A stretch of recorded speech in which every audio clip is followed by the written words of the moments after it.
ఈ ఋగ్వేదం యొక్క 4 వేదములకు దాని వర్ణన, దాని రూపము, వాటి యొక్క గోత్రము, నామములన్నీ కూడా శౌనక మహాముని చరణవ్యూహం అనేటువంటి యొక్క సూత్రంలో చెప్పారు.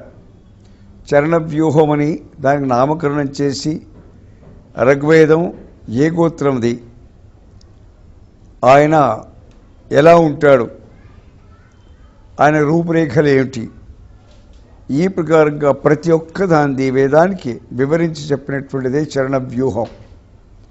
ఆ చరణవ్యూహంలో చెప్పినటువంటి శౌనకుడు, ఆ శౌనకుడు మొట్టమొదటివాడు. ఆ తర్వాత దాన్ని విశదీకరించి చెప్పినటువంటి వాడు వ్యాసుడు. అందుకోసమే ఎవరైతే అథాతో చరణవ్యూహ వ్యాఖ్యాస్యామ అని ప్రారంభిస్తారు. ఇటువంటి యొక్క ప్రారంభ దశలో ఉంచేటువంటి యొక్క చరణవ్యూహం 4 వేదముల యొక్క వివరణ చెప్పినారు. ఏ వేదం ఏ గోత్రంలో పుట్టింది, ఆ రూపురేఖలు ఏమిటి, ఆ నామం ఏమిటి, వాళ్ళ ఆకృతి ఏమిటి, ఇవన్నీ చెప్పేది చరణవ్యూహం. అది శౌనకుడు సంశోధించి మొదలెట్టి